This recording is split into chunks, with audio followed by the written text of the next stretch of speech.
Yes, people, and welcome back to another video on the Bridge YouTube channel where we bring you all things Chelsea. I'm your host with the most, the Bridge 258, here to give you the Chelsea versus AFC Wimbledon review. Here we go. So let's start obviously with, in my opinion, some of the overall game. Obviously, listen to the radio and talk sport too. Can't lie to you, man. The commentary, man was just talking about money, Chelsea, money, Chelsea. Honestly, man, it was irritating as hell for me. Honestly, because like it's really annoying when the guys talking about all the time is Chelsea money, Chelsea money. But anyway, let's get actually into the review. Yeah, obviously, 19 minutes in, they had a little free kick that came into the box. They then obviously headed. Obviously, there was that header that they tried to do, but apparently Robert Sanchez hit him in the head. I've seen like the replay, like sort of live from someone's TV on Sky Sports, and it feels like a very, very soft penalty for me because I feel like he probably got the ball before he got the player. And the player was just in the way. So at the end of the day, man, for me, it feels like a soft penalty. But sadly, they in a way got a penalty and were able to put it into the back of the net 19 minutes in. Moving on, in and around about just before half time, Noni Madueke made a crazy run, like especially from what the commentator was saying. Oh, amazing run by Noni Madueke and everything. Again, it's hard when you're not visualizing the stuff quite well. But Noni Madueke makes a very, very amazing run in and is able to get himself a penalty. Is able to put into the back of the net. Actually saw his pen, nice little star before he puts it into the back of the net, which was really nice and great. Shout out to my boy Nondinho. Kissing the badge, I like that too. You never know, you know what I'm saying? They got to avoid Nondinho, and obviously a second half, Jackson comes in for Moreira. The game changes a bit more. Jackson's a lot more involved, applying that pressure a bit more. Enzo comes on to in the second half a bit more later, and guess what happens? You know what I'm saying? The little magic happens. Obviously, I think there was an error by the goalkeeper who passes it, who gives the ball to Enzo. Enzo's able to round the goalkeeper and put the ball in the back of the net to make it 2-1. And that was the game, to be honest. And honestly, for me, I'm very, very happy about the result when it comes down to it. For me, I truly believe that we obviously we truly believe we deserve that result. But let's look ahead and some of the performances. From what I was hearing from the streets, I have a few good friends of mine. She was at the game. I've seen some other people also talk about this. How Cucurella was absolutely terrible in the first half, and in the second half, from what I was hearing from the commentary too, there was one or two good things about him, but really he was terrible. And at the end of the day, they were literally gonna send him. The people were trying to say, let's send him to United for free. If he's really that bad, yeah, obviously we didn't get to view him. Then honestly, send him. Listen, maybe not having any cameras around was to the benefit of the football club, because honestly, they were not going to be able to see how bad he's been playing. Honestly, be able to. And I think at the end of the day, though, the plan still is for Cucurella's deal loan deal will be probably completed tomorrow for him to go to United. But hey, he was one bad player. Another one that I heard a lot about was like Moreira, like how he was doing, how he wasn't that great at all, and like he could apparently, from what the commentator was saying, from what I was hearing to you, it seems that the gap between what he was doing, how he was playing, and like the game was like a very big gap. And again, that's to be expected for someone that's a very, very young talent. This guy needs time and development to score. He needs to learn to improve his game a lot more before he starts playing in men's football, in my opinion. And that's something that we've known about when it comes down to Diego Moreira anyway.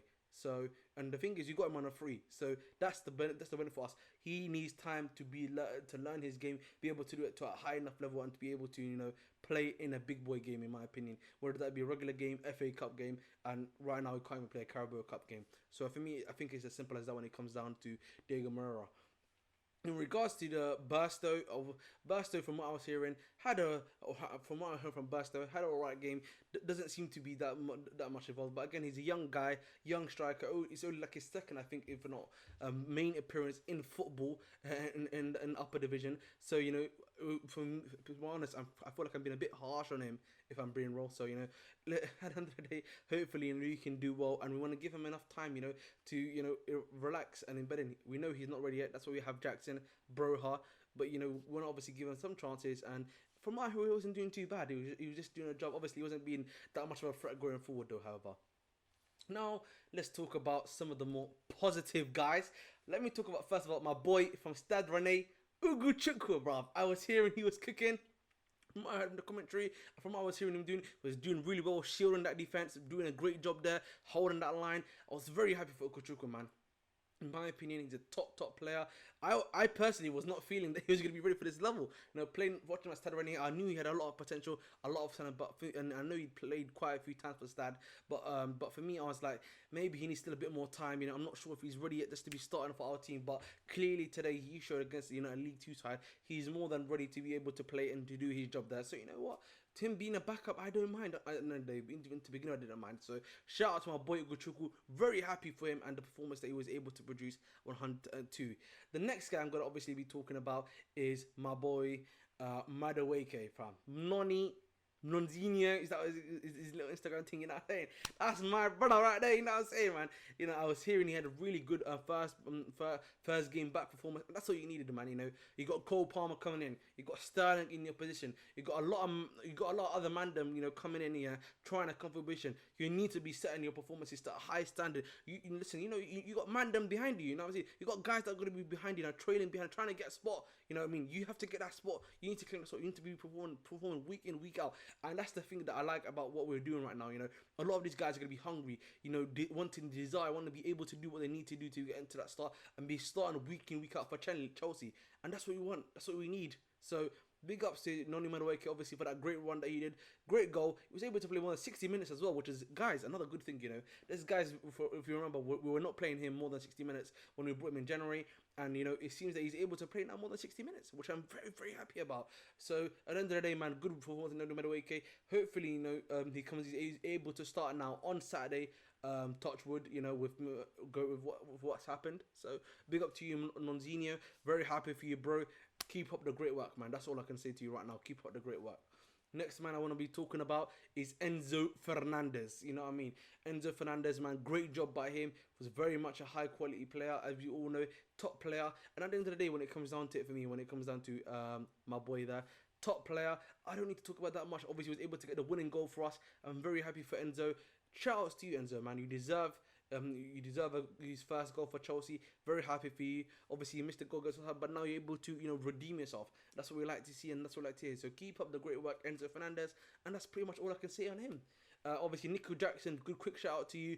Obviously, came on, really helped to change the game. Was a very, very, was very much like a little live wire. Was able to create chances for the team and able, to get a few shots off himself. Gallagher, from what I was hearing, had a good performance. Obviously, was wearing the captain armband today, so of course, big thing for him.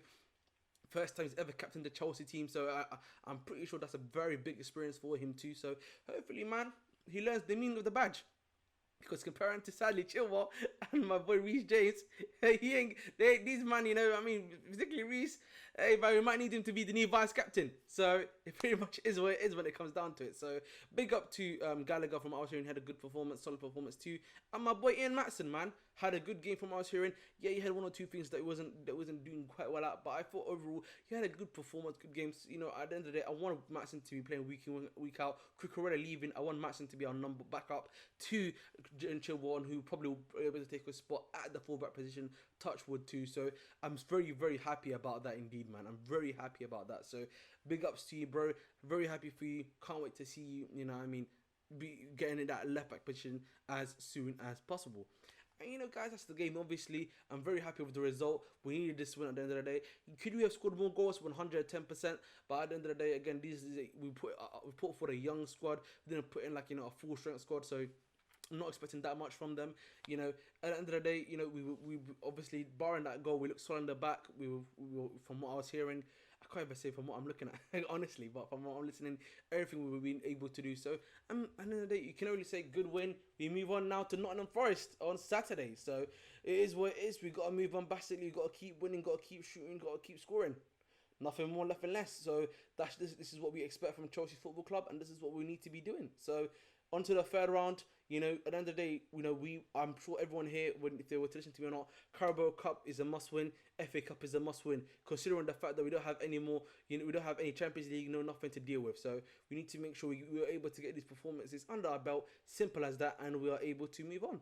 And that's the video, guys. Please make sure again to like, share, subscribe. Like, share, subscribe. And I've been your host, the Bridge258. And as always, please make sure to stay bloody blue. Boom, boom, boom.